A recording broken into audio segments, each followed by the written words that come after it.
Mi nieta me empujó a la piscina y, mientras yo luchaba por no ahogarme, soltó una carcajada. «No exagere, abuela». Ese fue el instante en que comprendí. Ya no era parte de su mundo, solo un estorbo húmedo que arruinaba la decoración. El sol caía con una intensidad casi desvergonzada sobre la terraza de Rachel. Las risas flotaban en el aire, livianas y falsas, como copas de cava mal sostenidas. Todo era perfecto a ojos de cualquiera. La familia reunida, las flores frescas, la música de fondo y un buffet que parecía sacado de una revista de estilo de vida. Yo estaba sentada a la sombra, al borde de la piscina. Tenía una rodaja de sandía entre los dedos, todavía fría, todavía dulce. La mordí con calma, como si pudiera detener el tiempo en ese instante, como si no supiera lo que venía. Lisa, mi nieta, mi niña, la que crié mientras Rachel perseguía trabajos y maridos, se acercó por detrás. Noté su sombra, pero no me giré. «Abuela», dijo, «¿sabe flotar?». No me dio tiempo a responder. Dos manos pequeñas, decididas, me empujaron con fuerza seca entre los omóplatos. No fue un accidente. Mi cuerpo cayó al agua con un sonido hueco, doloroso. Sentí cómo el aire se escapaba de mis pulmones antes de que pudiera siquiera gritar. No eran solo los años, era la traición. Me hundí. El agua se cerró sobre mí como un telón. La rodaja de sandía flotó, roja, temblorosa, como una lengua sin voz. Intenté nadar, pero mis brazos no respondían como antes. Mi vestido largo se pegaba a la piel como una red. Tosí, tragué agua. Me debatía entre el instinto de sobrevivir y la incredulidad más absoluta. Cuando logré sacar la cabeza, jadeando, me aferré al borde. El mundo me giraba, y allí, sobre las baldosas mojadas, estaba Rachel, de pie, sonriente, con una copa en la mano. «Mamá», dijo, con un guiño burlón, «siempre has sabido nadar, ¿no?». Nadie se movió, nadie, ni una mano, ni un gesto, solo risas contenidas, miradas desviadas, conversaciones que continuaban como si una anciana empapada en la piscina no fuera parte de la decoración. Lisa, todavía de pie, me miró desde arriba y soltó una carcajada seca, como quien ve un sketch en la televisión. «No exagere, abuela». Fue entonces cuando sentí que algo dentro de mí se apagaba, algo viejo, algo tierno, el lazo. No era la caída al agua lo que dolía, era saber que me dejaron allí, como si no importara. Rachel siempre fue buena fingiendo. De pequeña lloraba sin lágrimas cuando no obtenía lo que quería. De adulta aprendió a convertir ese llanto en sarcasmo. Y yo, por tonta o por madre, nunca lo quise ver del todo, hasta hoy. Lisa se sentó junto a su madre, sin mirarme. Estaba seca, estaba perfecta, como si empujar a su abuela fuera un juego más, un juego sin consecuencias. Cuando por fin salí del agua y me senté sobre el cemento caliente, nadie se acercó con una toalla. Nadie preguntó si me encontraba bien. Ni siquiera el marido de Rachel, ese tal Daniel, que apenas me dirigía la palabra desde que me mudé con ellos tras la operación de cadera. Una operación que, por cierto, yo misma pagué. Todo lo que vestía Rachel esa tarde lo había comprado yo, desde los sillones de mimbre hasta el altavoz Bluetooth que sonaba junto al olivo. Todo. Y, sin embargo, allí estaba yo, mojada, ridiculizada, ignorada. ¿Y si su propia nieta, esa a la que crió con todo el amor del mundo, la empujara al agua y luego se riera mientras usted se ahogaba? Si quiere saber cómo termina esta historia, suscríbase. Lo que viene después no se lo imagina nadie. Entré a la casa chorreando agua, con el vestido pegado al cuerpo y los zapatos haciendo ese ruido triste de quien ha pisado donde no debía. Nadie me ofreció una toalla. Nadie me miró. Caminé sola, dejando un rastro invisible de vergüenza y silencio sobre las baldosas. Fui hasta el armario del pasillo donde guardaban las mantas viejas. Ese era el único rincón que aún podía llamar mío. Me envolví con una toalla áspera, de esas que se dejan para los perros o para limpiar el coche. Temblaba, no por el frío del agua, sino por el hielo en las miradas. En el salón el ruido seguía igual. Daniel, mi yerno, hablaba animadamente con unos vecinos que ni siquiera sabía que existían. Andrew, mi hijo, estaba en el patio, junto a la parrilla, con delantal nuevo y sonrisa de anfitrión. Melissa, su esposa, se reía con unas mujeres junto al mueble bar. luciendo un vestido que yo misma le regalé para Navidad. Ninguno, ni uno solo, se acercó a preguntar cómo estaba. Ni una palabra, ni un ¿te has hecho daño? Ni un mamá, lo siento. Solo música, solo voces, y yo invisible. Me senté en la esquina del sofá, intentando escurrir mi pelo con la toalla sin que se notara mucho, pero claro que se notaba. Era imposible no notarlo, a menos que lo hicieran a propósito. Vi a Lisa cruzar la sala con una copa en la mano. Se detuvo un segundo, me miró. Sonrió no con ternura, sino con suficiencia. «Ya está seca, ¿no?», me dijo, como quien le habla a una planta que molesta en medio del paso, y se fue, sin esperar respuesta. Ahí sentada, mojada y apartada, recordé. Recordé cómo conseguimos esta casa.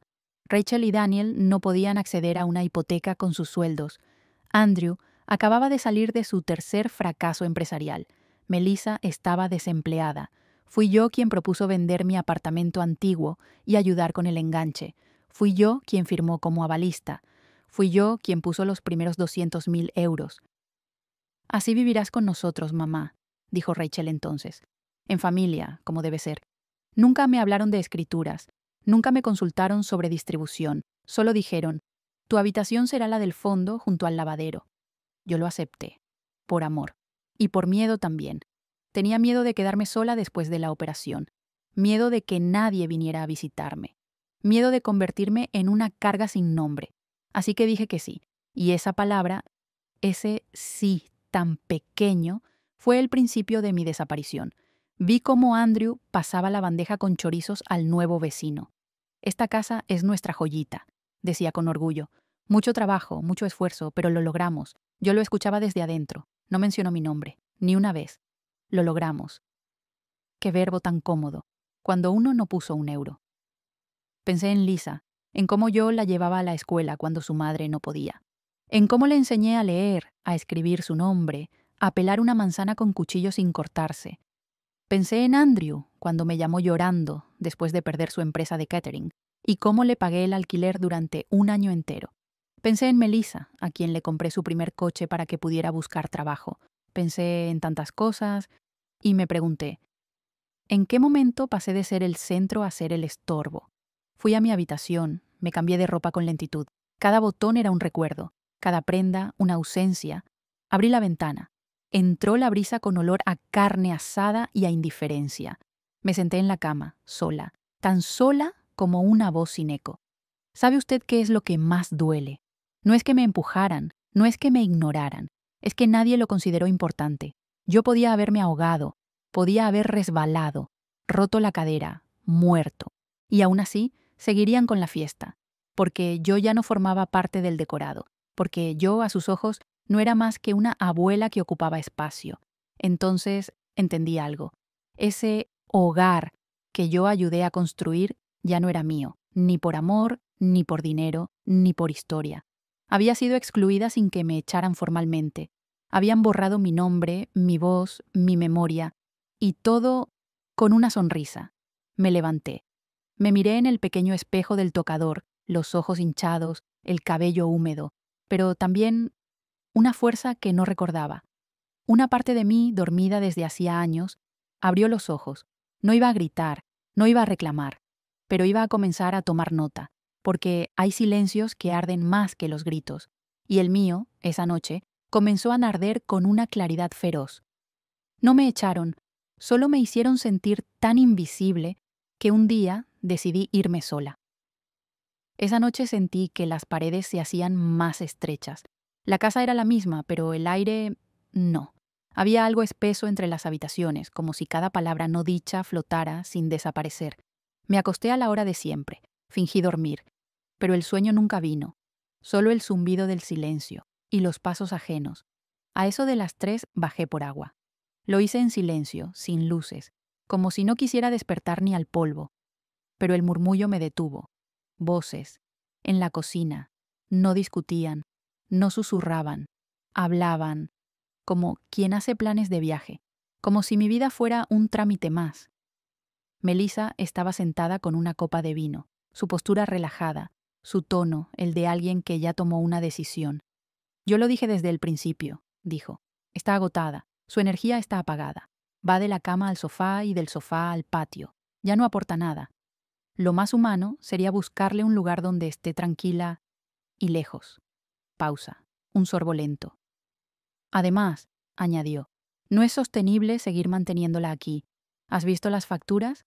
Gasta en medicamentos, ocupa espacio, interrumpe. Y lo peor, ya ni siquiera escucha bien. Silencio. Esperaban una respuesta, la cómplice, y Rachel la dio. Mira, dijo, no quiero sonar cruel, pero es lo mejor. Para ella y para nosotras. Lisa necesita espacio. Daniel y yo trabajamos todo el día, y mamá se la pasa husmeando, preguntando, repitiendo lo mismo. Melissa sonrió. Mi psicóloga lo dijo claramente. Los adultos mayores también deben saber cuándo ceder su lugar. No es abandono, es evolución familiar.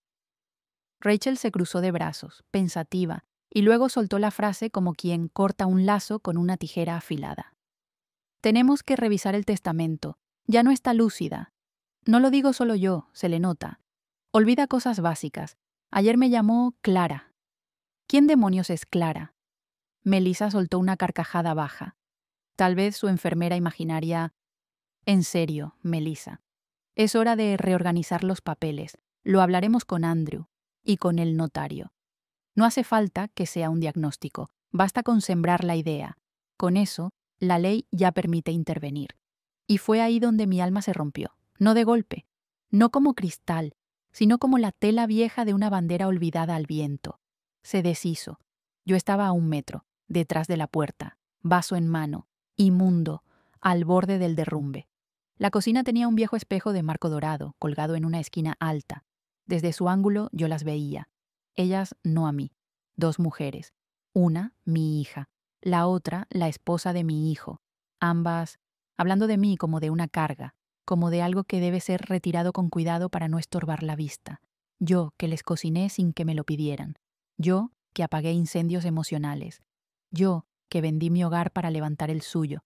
Ahora era una vieja a la que había que ubicar en un sitio digno. Subí las escaleras con las piernas heladas, no por el frío, sino por la claridad brutal de lo escuchado.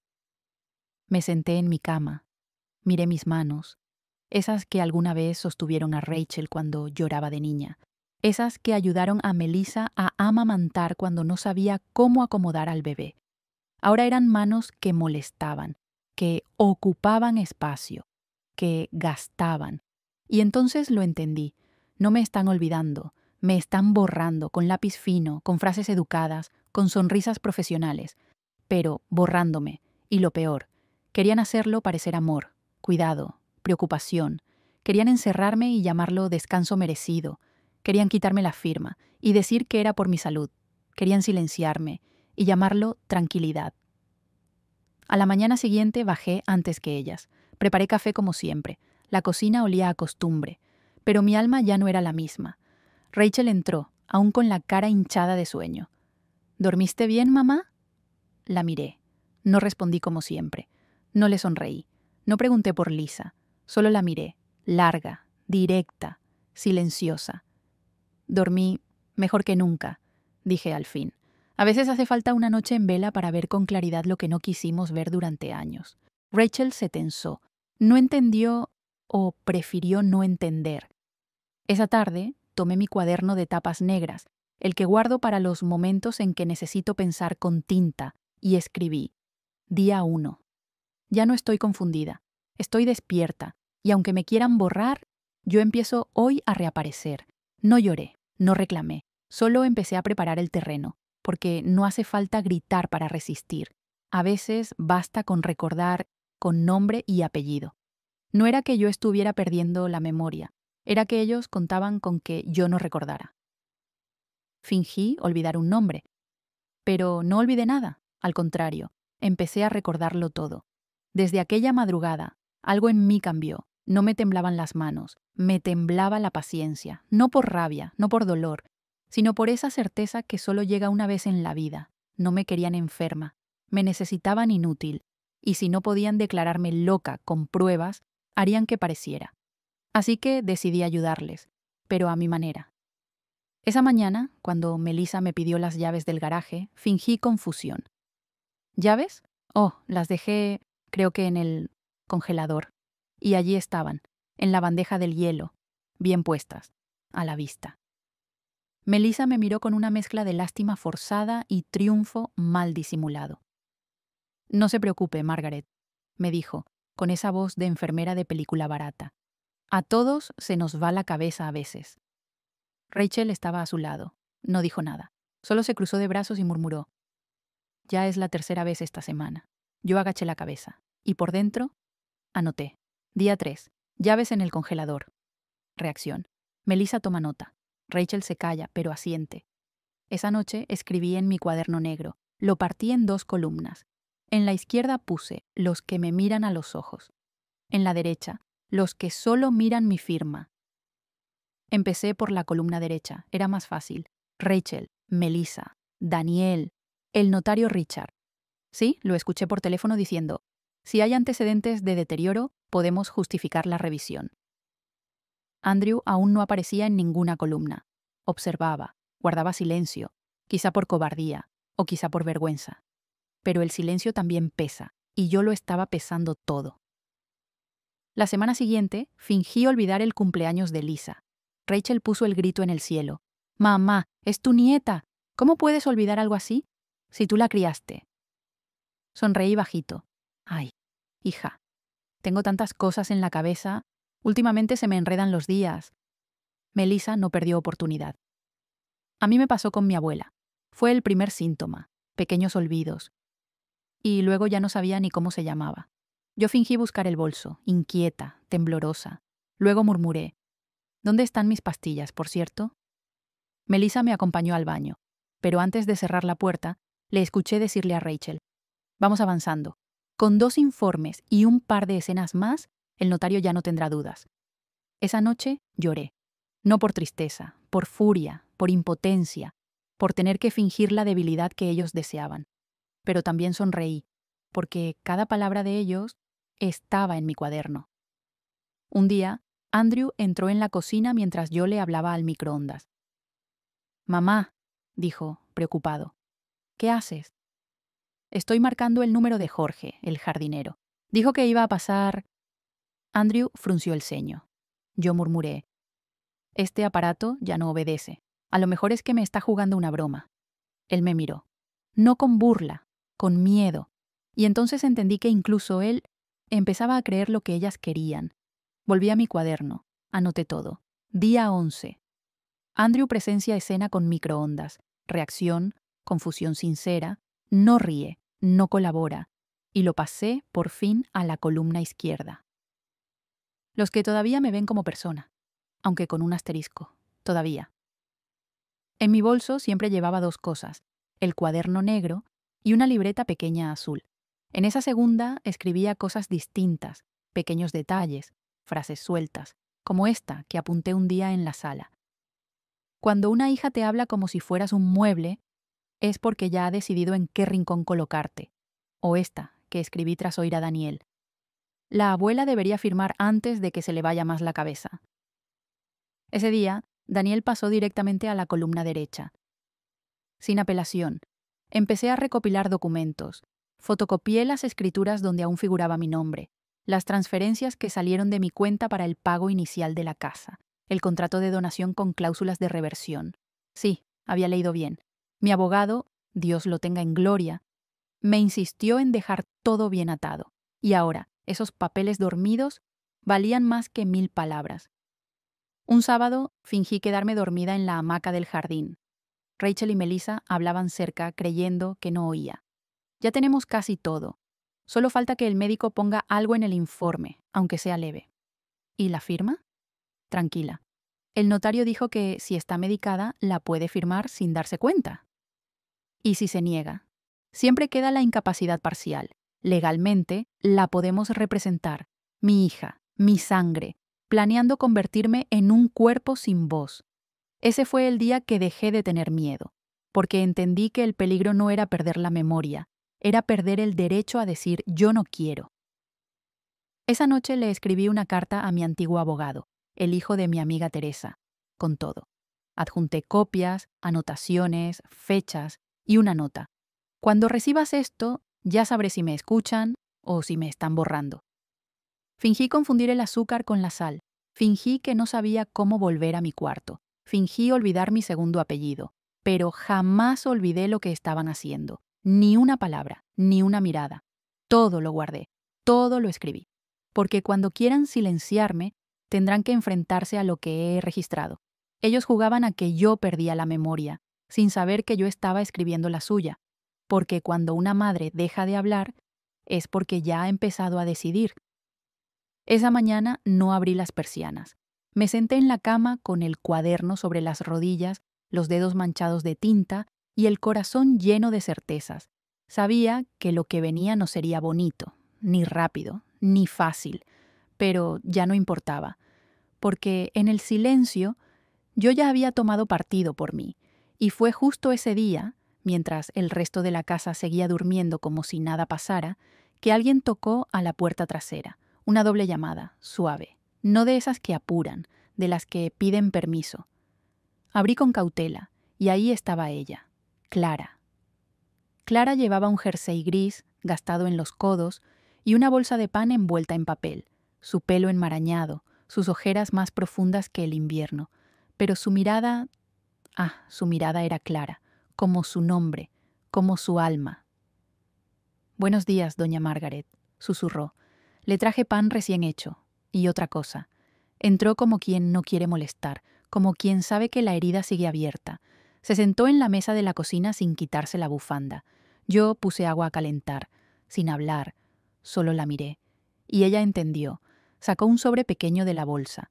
Lo colocó con cuidado entre nosotros. No era pesado, pero pesaba. «No sé si aún se acuerda del abogado Whittaker», dijo, bajando la voz. «Usted me lo recomendó cuando el padre de mi hija quiso quitarme la custodia. ¿Recuerda? Claro que me acordaba. Aquel hombre fue la única voz que me escuchó cuando dije: ella no puede pagar, pero merece justicia. Y lo hizo. Ganó el caso de Clara y se negó a cobrarme €1. Está al tanto», continuó ella. «Le conté algo, no todo, pero lo suficiente, y me dio esto». Deslicé el sobre hacia mí. Dentro había una tarjeta, blanca, elegante, con letras sobrias: Harold Whittaker, abogado de familia y herencias teléfono. Dirección: una nota a mano al reverso. «Cuando esté lista, dígale que me llame, pero no tarde». No dije nada. Solo lo guardé en el bolsillo del delantal y asentí. Clara no me pidió explicaciones. No dijo «cuénteme». No fingió sorpresa. Solo me sirvió té. Y en su silencio sentí el abrazo más honesto que había recibido en mucho tiempo. Nos quedamos sentadas casi 1 hora, en paz. Ella me habló de su hija, que ya empezaba el instituto, de su trabajo nuevo, limpiando oficinas de noche, de su miedo a que un día la salud le falle y no haya nadie. Yo no respondí mucho, solo la escuché, porque así fue siempre entre nosotras. Ella hablaba con pudor, yo ayudaba sin alardes. No éramos amigas de fotos, éramos aliadas de dignidad. Antes de irse, dejó otra cosa sobre la mesa, una libreta pequeña con tapa de cartón reciclado. «Es por si quiere escribir en otro lugar», dijo. «A veces cambiar de cuaderno cambia el pensamiento». Yo sonreí, no por cortesía, por gratitud.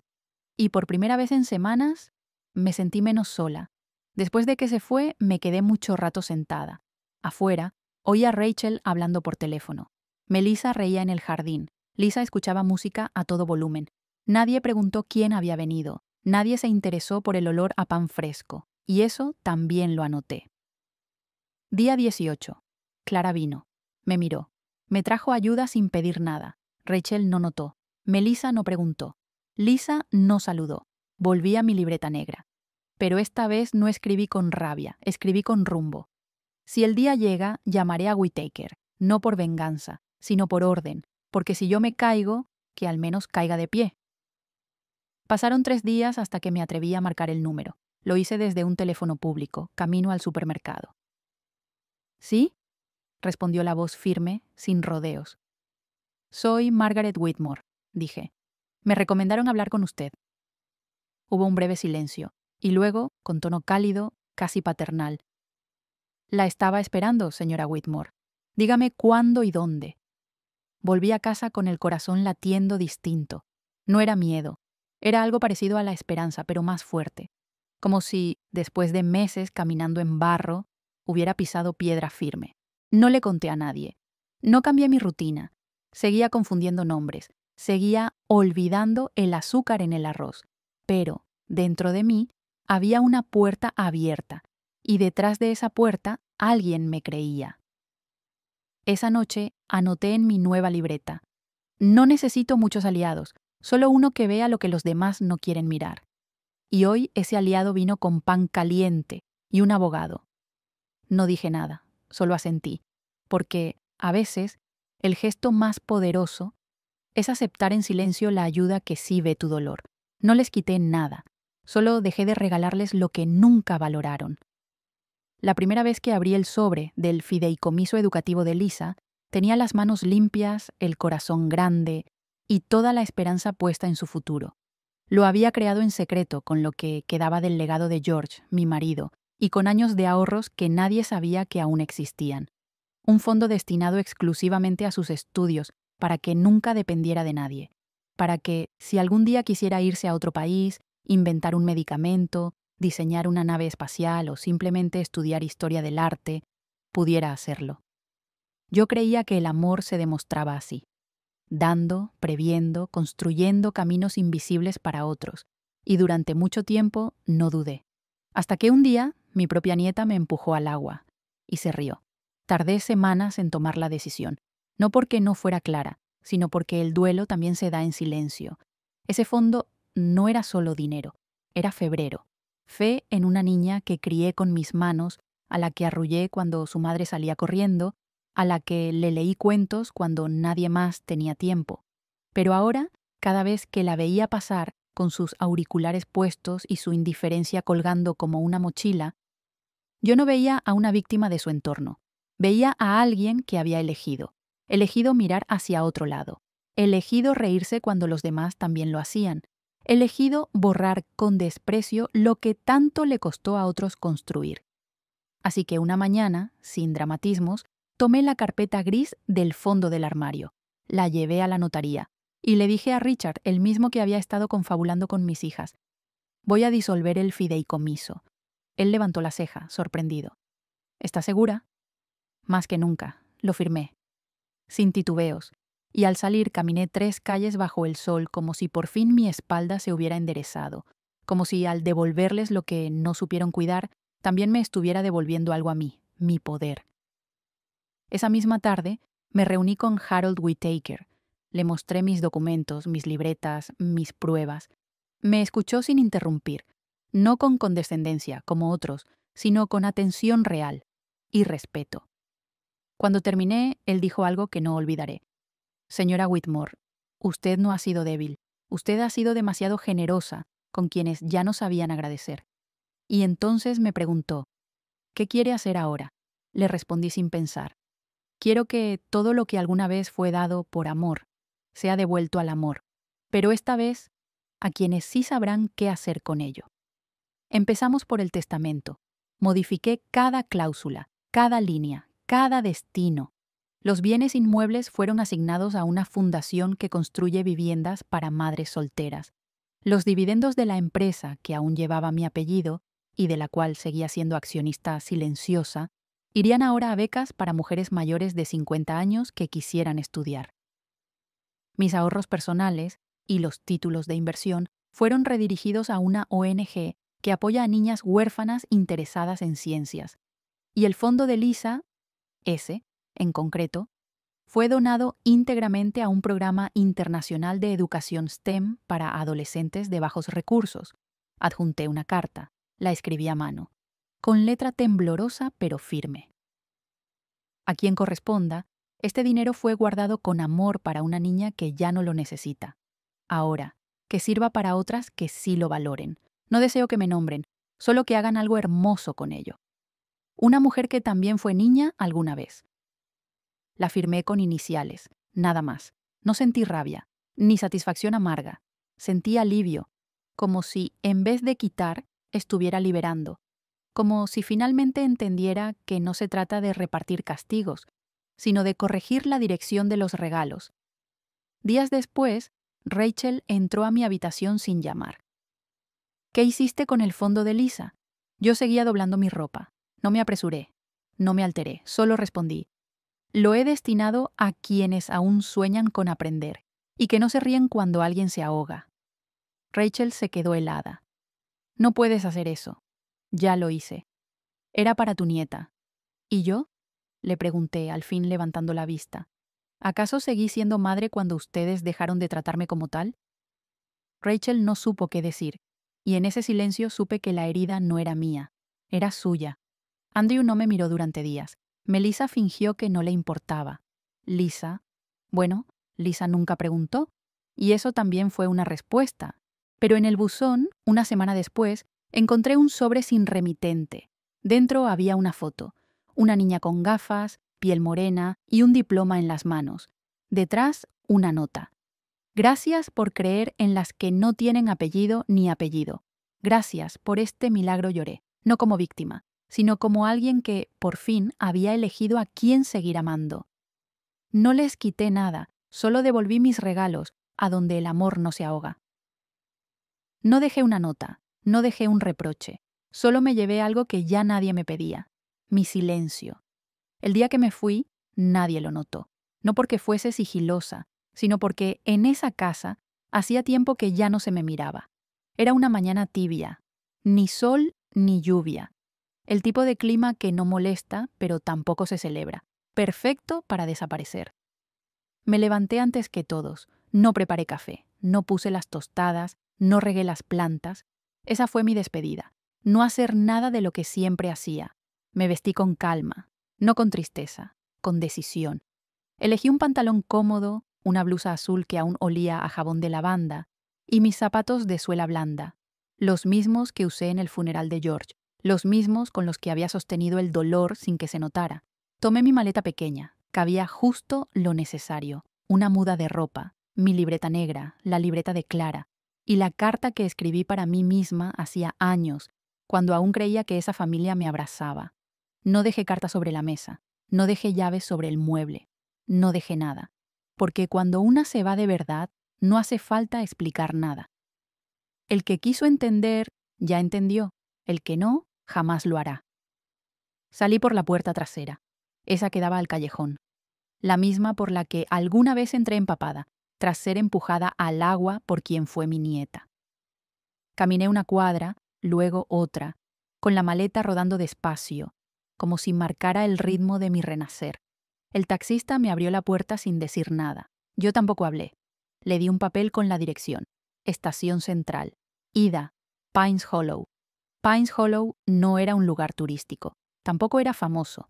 Pero allí, años atrás, había pasado unos días con George, un pueblo de casas bajas, con tejados inclinados y bancos de madera en cada esquina, donde la gente saluda sin saber tu apellido, donde nadie te llama estorbo.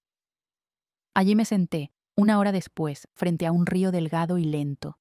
Abrí mi cuaderno y escribí. Hoy me fui, no con rabia, no con revancha. Me fui porque ya no había dónde quedarme sin dejar de ser yo. En la estación, mientras esperaba el tren, recibí un mensaje. Era de Rachel. ¿Dónde estás? No respondí. Un minuto después, otro. ¿Te fuiste sin avisar? Y otro más, ahora de Melissa. Esto es una irresponsabilidad. Entonces, con una calma que no conocía, apagué el teléfono y lo dejé en el banco de la estación, sin batería, sin culpa. No me pertenecía más esa voz que sonaba por dentro cada vez que ellos hablaban, esa que me hacía dudar de mí, pedir perdón sin motivo, disculpar lo imperdonable. El tren llegó puntual. Me senté junto a la ventana. El asiento olía a tela vieja y a promesa nueva. Afuera, los árboles se mecían sin apuro. ¿Y yo? Yo por fin respiré sin que nadie midiera el tiempo que duraba mi exhalación. Al llegar a Pines Hollow, alquilé una pequeña habitación sobre una panadería. La dueña, una mujer de cabello blanco y risa fácil, me preguntó. ¿Nombre? Margaret, dije. ¿Apellido? No importa, respondí. Solo Margaret. Ella no insistió, y eso me hizo querer quedarme. Los primeros días fueron raros, no por tristeza, por espacio. Tenía tanto silencio que al principio me asustó, pero luego entendí. El silencio solo duele cuando se impone. Cuando lo eliges, se vuelve hogar. Empecé a caminar por las tardes, a tomar té en la plaza, a leer en el porche. Y un día, sin buscarlo, me descubrí riendo. No por algo gracioso, sino por nada. Y ese nada era todo. Nunca supieron dónde estaba, ni Rachel, ni Andrew, ni Lisa. No hice llamadas, no envié cartas, no compartí mi ubicación. Y sin embargo, por primera vez en años, yo me sentía completamente ubicada, en mi cuerpo, en mi tiempo, en mi nombre. Clara me escribió una vez, solo una. Si necesitas algo, estoy. Le respondí con una frase que llevaba meses gestando. Gracias. No necesito cosas. Solo este nuevo vacío, que huele a libertad. No fue un final, fue un comienzo, pero no uno de esos llenos de fuegos artificiales. Fue como encender una vela en una habitación a oscuras. No ilumina todo, pero basta para saber que ya no estás ciega. Un mes después, pasé frente a una librería pequeña. En el cartel de la puerta decía: se buscan manos pacientes para ayudar a encuadernar. Entré y dije: yo tengo tiempo. La dueña me miró y sonrió como si supiera algo que ni yo sabía. Entonces pase, Margaret. Aquí el tiempo se vuelve libro. No me fui para que me buscaran, me fui para no volver a perderme dentro de mí. Yo no estaba, pero mis decisiones sí, y hablaron más claro que cualquier grito. La sala del despacho del abogado Whittaker olía a cuero viejo, madera pulida y tensión contenida. Estaban todos. Rachel, sentada con los brazos cruzados y los labios apretados. Andrew, en la esquina, mirando el suelo, con el mismo gesto de cuando perdía en la escuela. Melissa, impecable como siempre, pero con los dedos inquietos golpeando su bolso. Y Daniel, de pie, con las manos en los bolsillos, como si esperara terminar rápido para ir a jugar golf. La silla de Margaret estaba vacía. No por olvido, por decisión.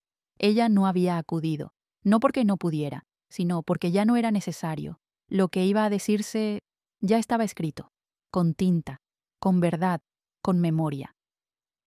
Whittaker entró puntual, con el sobre lacrado en la mano. Saludó con cortesía seca, sin ofrecer café. Gracias por venir, dijo, sin sonreír. Vamos a proceder a la lectura del testamento de la señora Margaret Whitmore. Melissa se adelantó. Está viva, ¿verdad? Whittaker la miró con una calma milimétrica. Perfectamente viva, y más lúcida que nunca. Rachel suspiró, aliviada. Creyó por un segundo que su madre ya no estaría.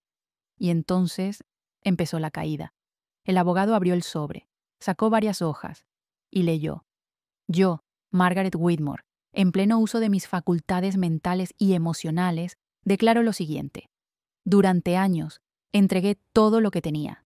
Tiempo, dinero, presencia, palabras, silencios, perdones. Lo hice sin pedir nada. No por obligación, no por deber. Lo hice porque creía que el amor, como el pan, se da con la mano abierta. Pero aprendí tarde que el amor no obliga, que dar no garantiza gratitud, que criar no asegura respeto. Por eso, hoy, no hereda quien lleva mi sangre, sino quien supo mirarme como persona. Mis propiedades serán transferidas a la Fundación Madres Invisibles para construir un hogar de acogida a mujeres mayores que han sido desplazadas por sus propias familias. Mis acciones, títulos y cuentas serán cedidos al programa Segundas Voces, que da educación universitaria a mujeres de más de 50 años que deseen comenzar una carrera. Y el fideicomiso de Lisa será, desde este momento, parte del Fondo Internacional STEM para niñas sin recursos. A mis hijos, Rachel y Andrew, les dejo una verdad que nunca quise decir, pero que ya no puedo callar. Yo no era un banco, yo no era una niñera, yo no era una carga, era su madre. Y aunque me dolió, entendí algo. La maternidad no es propiedad, es un regalo, y los regalos se retiran cuando son maltratados. A Melissa y Daniel les dejo el espejo, para que algún día, si tienen el valor de mirarse, entiendan que quien desprecia a un anciano no está eliminando un problema, está sembrando su propia soledad. No quiero flores, no quiero homenajes, solo quiero descanso, y que entiendan, por fin, darlo todo no obliga a que te amen. Margaret. El silencio fue tan espeso que se podía cortar con la mirada. Melissa fue la primera en hablar. ¿Esto es una broma? Whittaker no respondió. Rachel se puso de pie. «No puede hacer esto, es ilegal». «Todo está en regla», dijo el abogado sin levantar la voz. «Documentado, firmado, notariado». Andrew se levantó despacio. «Lisa, ¿se queda sin beca?» Whittaker asintió. «Se queda con lo que sepa construir por sí misma, como su abuela hizo». Daniel rió. Esa risa nerviosa, hueca. Siempre fue una exagerada. Drama hasta el final. Entonces Whittaker sacó una última hoja. La sostuvo con 2 dedos. Y para cerrar, la señora Margaret pidió que se leyera esta línea final, y leyó. «Yo ya no estoy donde ustedes me dejaron, estoy donde por fin me vieron. No como madre, no como sirvienta, como mujer que decide, que escribe, que se va, sin deberles nada». Rachel se hundió en la silla. Andrew la miró, pero no dijo nada. Melissa tomó su bolso. Se fue sin saludar. Y Daniel... Bueno, Daniel aún pensaba que todo era reversible, pero no lo era. Whittaker cerró la carpeta. Los miró. No habrá copia, no habrá apelación, no habrá segunda oportunidad. Rachel se llevó las manos al rostro. Andrew murmuró. ¿Y dónde está ahora? El abogado solo dijo, lejos y libre. Ese día no murió nadie, pero algo sí se quebró. La ilusión, la mentira, la costumbre de que una madre siempre estará, aunque la maltrates, aunque la ignores, aunque la uses, y así en una sala con olor a madera, sin flores, sin abrazos. Una mujer recuperó su nombre, y los que la traicionaron se quedaron con el eco, de lo que ya no sería suyo nunca más. Darlo todo no obliga a que te amen. A veces, lo único que puedes hacer es dejar de dar. No los destruí, solo me retiré, y sin mi sostén, sus máscaras se derrumbaron solas. Yo no hice nada, solo solté, y cuando una mujer suelta, no lanza una piedra, solo deja de sostener lo que nunca fue suyo. Las noticias no llegaron como relámpagos, llegaron como la lluvia fina. Primero una gota, después otra, hasta que, sin darnos cuenta, todo estaba empapado. La primera en caer fue Rachel. Recibió una carta certificada una mañana de lunes. El sobre tenía el sello de la Fundación Madres Invisibles. En su interior, una notificación. La propiedad donde vivían desde hace más de 10 años, la misma casa que ella creía suya por derecho, ya no pertenecía a la familia Whitmore. Rachel pensó que era un error. Fue al registro de propiedad, habló con 3 funcionarios, pidió revisar los papeles, gritó que era una injusticia. Pero allí, en letras negras y frías, se leía claro. Titular actual. Fundación Madres Invisibles. Destino. Hogar para mujeres mayores sin recursos ni familia. Llamó a Whittaker. El abogado no respondió. Regresó a casa, intentó entrar. La cerradura ya no aceptaba su llave. Golpeó la puerta. «Esta es mi casa. Abridme. No tienen derecho». Del otro lado, un voluntario le respondió con calma. Era la casa de su madre. Ahora es hogar de otras mujeres como ella. Usted ya no figura en el contrato. Andrew se enteró por la misma vía, pero su caída fue más silenciosa, más económica y más cruel. Él había contado, como siempre, con el colchón invisible de mamá. Ese colchón que nunca veía, pero que siempre lo sostenía. Iba a abrir un restaurante, había firmado contratos, hecho pedidos, preparado el marketing, pero cuando su banco recibió la orden de cancelar el fideicomiso educativo y de congelar los movimientos del Fondo General, todo se vino abajo. Sus tarjetas dejaron de funcionar. Los proveedores empezaron a llamar. La deuda del coche cayó en mora. Y Melissa se fue, sin carta, sin mensaje, solo una maleta menos en la entrada, y un silencio más frío que el mármol. Lisa fue la última en enterarse, pero la que más gritó. El día que la universidad le envió la carta de rechazo, no por notas, sino por falta de fondos garantizados, buscó entre los papeles, irrumpió en la habitación vacía de su abuela y gritó, «¿Dónde está mi beca? La abuela me lo prometió. Dijo que todo estaba cubierto». Pero en esa casa ya no había promesas, solo cajas, ausencias y cuentas por pagar. Rachel no supo qué decir. Andrew la evitó. Melissa ya no estaba. Y Lisa, por fin, entendió. La arrogancia no paga matrícula, ni la herencia, cuando ya no existe. Entonces comenzaron los murmullos. No en internet, no desde lejos, desde muy cerca, desde las ventanas del vecindario, desde la tienda de la esquina, desde el parque donde jugaban sus hijos. ¿No fue esa señora Margaret la que les compró la casa? Yo la vi llevar a Lisa a clases bajo la lluvia. ¿No fue ella quien mantuvo a Andrew después de su tercera quiebra? Y Rachel no vivió con ella mientras Daniel estaba en el paro. Y el murmullo creció, como la maleza que nadie ve hasta que ya no se puede ignorar. Daniel intentó mantenerse al margen, pero ya no lo saludaban como antes, y en su oficina, sus colegas empezaron a hablar de ética, de valores, de cómo alguien tan recto había permitido borrar a una madre como si fuera un gasto más.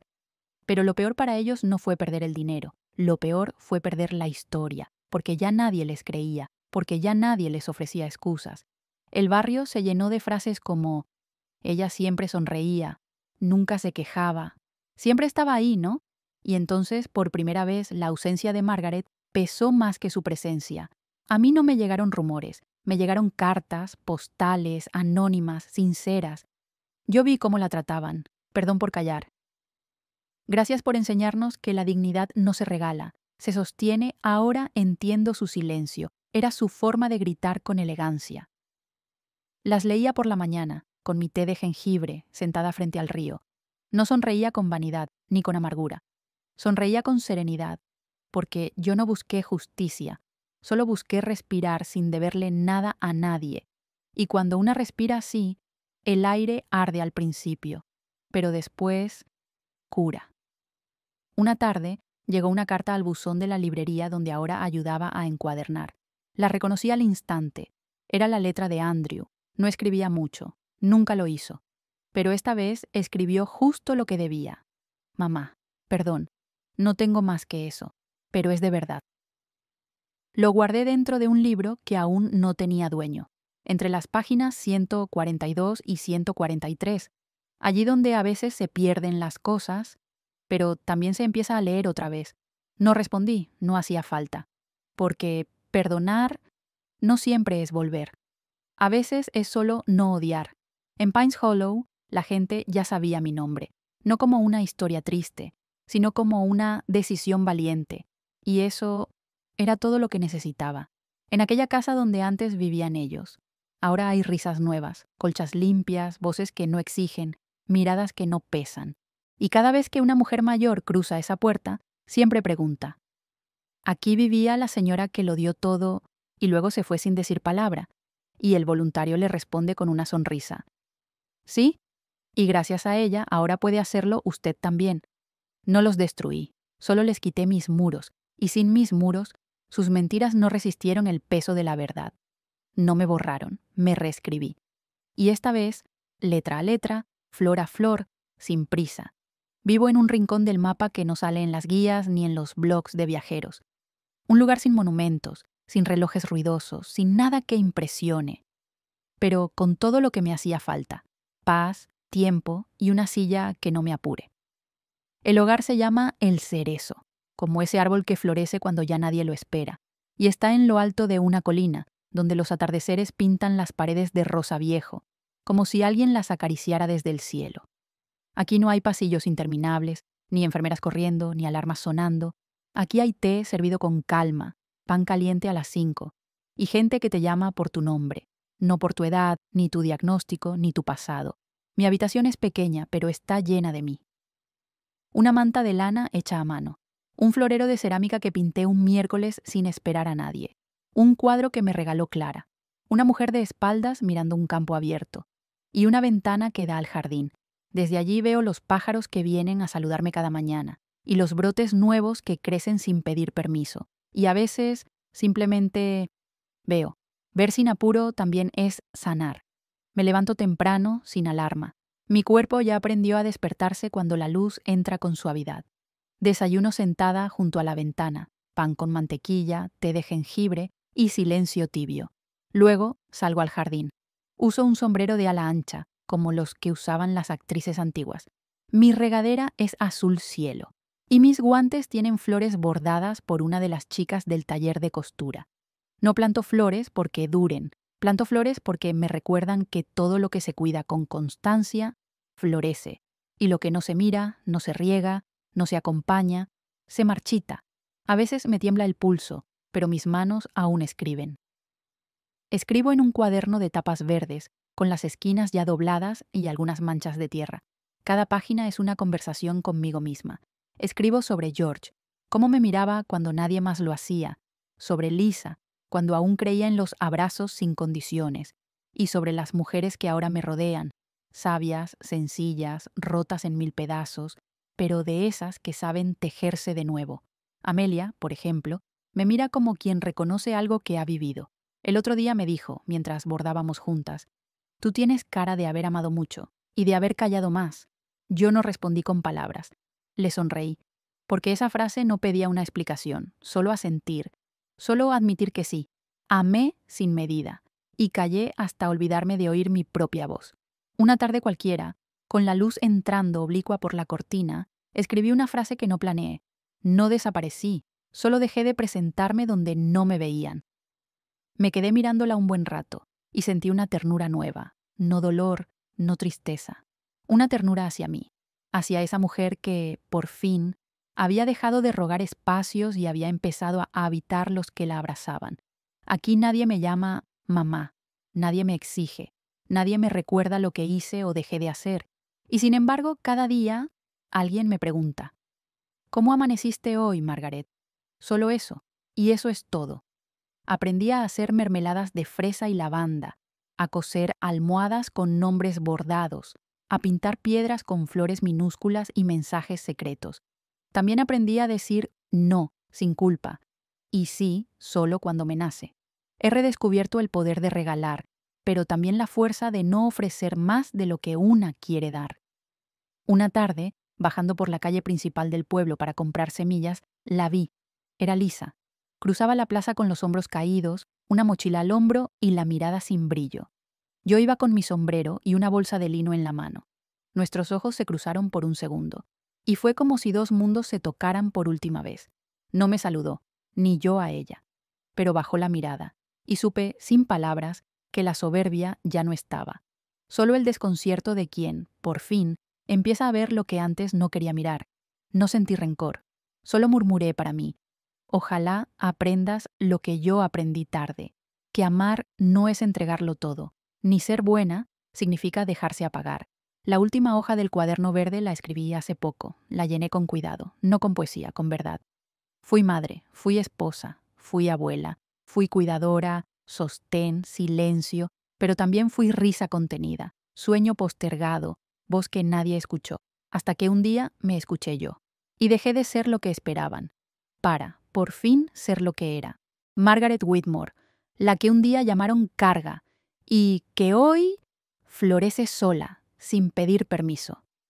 No tengo mucho, ni necesito más. Un sillón cómodo, un cuaderno por estrenar, una taza de té caliente y una ventana al jardín. A veces me preguntan si extraño algo, y yo respondo con una sonrisa serena. Solo extraño la versión de mí que creía que ser amada era lo mismo que ser útil. Y luego vuelvo a regar mis begonias. Hace poco recibí una carta. Venía de una niña de 14 años del programa de becas. Gracias a una señora que no conozco, por pensar en mí sin pedirme nada a cambio. Gracias por este milagro. Yo voy a ser ingeniera, pero sobre todo, quiero ser alguien como usted. Lloré. No por pena, por gratitud. Porque en los ojos de esa niña, yo también volví a nacer. A veces me preguntan si mi historia ya terminó. Yo les digo que no. Que mientras pueda escribir, regar, bordar o simplemente mirar el cielo, seguiré empezando. Porque no fui santa, ni mártir, ni heroína. Fui solo una mujer que un día dejó de darse a todos y empezó a recogerse a sí misma. Y en el silencio de este jardín por fin me escribí entera, con mi letra, sin tachones, y sin pedir perdón por ocupar espacio. No me borraron, me reescribí, y esta vez, flor a flor, palabra a palabra, con mi letra. No sé por qué me desperté aquella noche. Quizás fue el viento que golpeó suavemente las ventanas del hogar. O tal vez fue mi alma, que desde hacía días andaba inquieta, como si presintiera algo. El reloj marcaba las 2:03. Bajé a la pequeña cocina a prepararme una infusión de manzanilla. El silencio era total, salvo por el crujido leve de la madera vieja. Y justo cuando iba a volver a mi cuarto, el teléfono fijo sonó. Sí, a esa hora. Lo miré como si fuera un animal dormido que de repente despertaba. Pensé en no contestar. ¿Quién llama a una mujer mayor en medio de la noche, sino alguien con malas noticias? Pero contesté. ¿Hola? Del otro lado, solo un suspiro. ¿Hola? Repetí, esta vez más firme. Y entonces, una voz temblorosa, inconfundible. Soy yo, Margarita. Sé que no tengo derecho. Pero no sabía a quién más llamar. Era Daniel Harley, mi exyerno, el mismo que un día me negó la entrada a mi propia casa, el mismo que decía que no era sano que una abuela se involucrara tanto, el mismo que miraba a Rachel como si fuera un diamante y a mí como una sombra. Me quedé en silencio. Él también. Solo se oía su respiración rota. Rachel se fue, dijo al fin con voz de trapo húmedo. Se llevó a Lisa y Melissa volvió, pero no por Andrew. Volvió a exigirle la mitad de lo que queda. Me senté lentamente en la silla, con la taza aún caliente en la mano. Estoy solo, dijo. Perdí el trabajo, perdí la casa. Y no sé por qué, en medio de esta ruina, pensé en usted. Tal vez porque, cuando estaba usted, las cosas no eran perfectas, pero había orden, había calor. Yo no dije nada, no porque no sintiera, sino porque no sabía qué decirle a un hombre que solo entiende el valor de una mujer cuando ya no puede usarla. Eso es todo. Lo siento, concluyó. Y colgó. Me quedé ahí, frente al teléfono, con las palabras atascadas en la garganta. Y, como guiada por algo más viejo que yo, subí al desván. Entre las cajas de hilos, los libros viejos y los álbumes donde ya nadie miraba, había una cajita de madera con cerradura oxidada. La abrí. Adentro dormía una carta.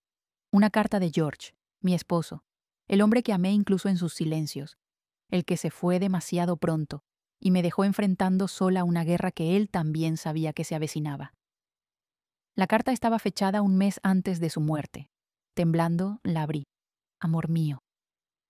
Si estás leyendo esto es que ya no estoy, y te pido perdón por eso. Sé que Rachel es fuerte, pero también sé que en esa fuerza hay dureza, y temo que un día esa dureza te hiera.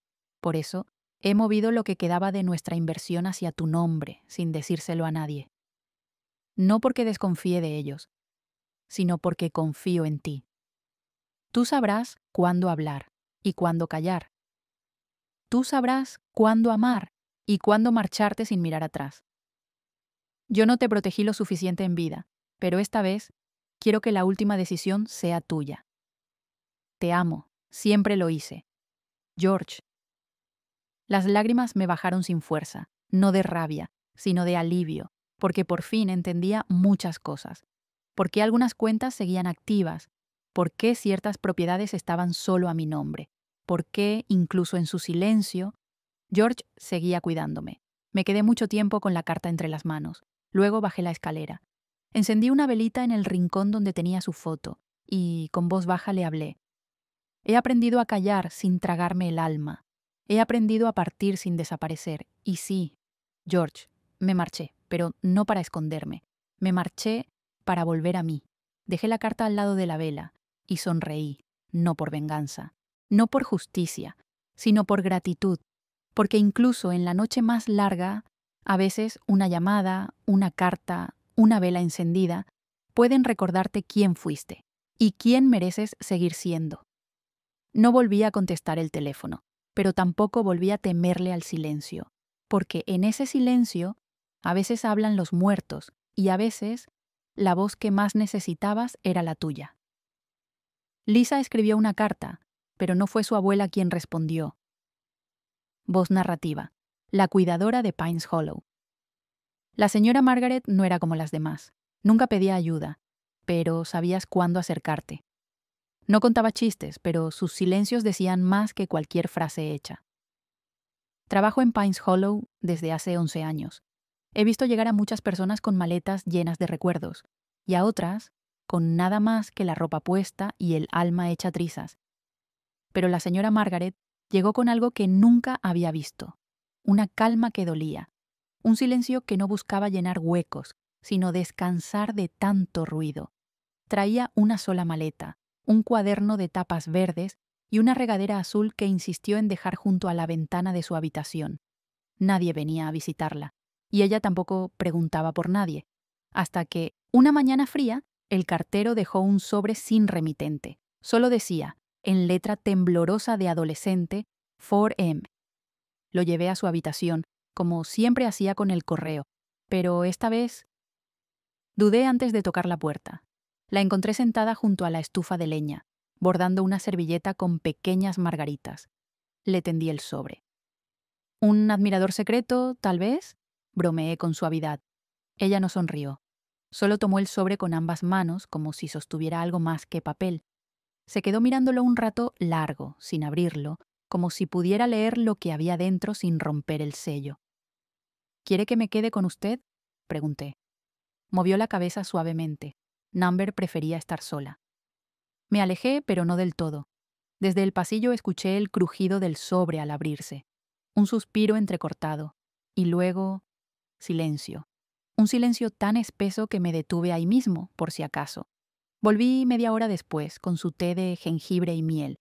La señora Margaret seguía sentada en la misma posición. La carta estaba sobre la mesa, boca abajo. Sus ojos, lejanos, pero vivos. ¿Todo bien?, pregunté. No respondió enseguida. Luego, con voz apenas audible, dijo: ¿Quieres leerla tú? Me sorprendió, pero asentí. Tomé el papel con cuidado. Era una hoja doblada en 4, escrita con tinta azul. Temblorosa, insegura, pero sincera. La carta decía: Abuela, no entiendo qué pasó. Todo cambió tan de repente. Desde que te fuiste, la casa está en silencio. Mamá ya no es la misma. Las comidas son vacías. Cuando digo abuela, ella cambia de tema. Como si tu nombre ya no existiera. Te extraño. Extraño cómo olías, cómo me peinabas con tus dedos, cómo sabías cuándo estaba triste, aunque no dijera nada. No sé qué hice mal. Pero siento que te perdí. ¿Te perdí para siempre? Lisa. Terminé de leer con un nudo en la garganta. La miré. Esperaba alguna emoción, una lágrima, un movimiento, pero la señora Margaret simplemente se levantó, fue hasta su cómoda antigua y sacó un sobre en blanco. Tomó su pluma, esa que usaba solo para escribir en su cuaderno verde, y, con letra lenta pero firme, escribió una sola frase. Cuando aprendas gratitud, yo estaré en un lugar donde ya no hacen falta disculpas. Guardó la nota. No en el buzón, no en la papelera, en el mismo cajón de donde había sacado el sobre. No va a responderle, me atreví a decir. Cerró el cajón con suavidad. Luego me miró. No con enojo, tampoco con dolor, sino con una serena convicción que solo tienen aquellas mujeres que han amado sin medida y han aprendido a recogerse cuando nadie las recogió. Solo respondo a quienes preguntan antes de herir. No dijo más, pero esa noche, mientras regaba sus flores al atardecer, escuché que murmuraba muy bajito. El amor no es obedecer, ni darlo todo es lo correcto. Desde ese día las cartas siguieron llegando, una por semana, a veces con dibujos, otras con una sola palabra. Perdón. Nunca las abrió. Las fue colocando, una por una, en una caja de madera que lleva grabada la letra M. Una tarde le pregunté por qué las guardaba si no pensaba leerlas, y ella me respondió: porque ahora ella habla. Y eso ya es más de lo que tuve durante años. No sé si algún día volverán a verse. Tampoco sé si Lisa realmente entiende todo lo que rompió, pero sí sé algo. La señora Margaret eligió no desaparecer. Eligió quedarse en un lugar donde la llaman por su nombre, no por su utilidad. Y a veces, cuando las flores florecen, murmura mientras riega. No hay dolor más grande que extrañar a alguien que aún está vivo, pero hay amor más sabio que saber no volver. No respondí la carta, pero respondí con dignidad, y a veces eso es la respuesta más completa. Mensaje final. No fue una historia de venganza, sino de despertar, de comprender que amar no es desaparecer. Margaret nos enseña que la dignidad no se implora, se vive, y que a veces el mayor acto de amor es elegirse a una misma, en silencio, pero con fuerza. Si esta historia tocó algo en tu corazón, cuéntanos en los comentarios, ¿qué hubieras hecho tú si fueras Margaret? Y si alguna vez sentiste que te dejaron de ver, suscríbete ahora. porque aquí tu voz sí importa. Aquí las madres no se olvidan. Esta es una historia ficticia que no pretende ofender ni atacar a nadie. Fue creada únicamente para transmitir una lección significativa a los espectadores, y todos los nombres de los personajes son completamente ficticios.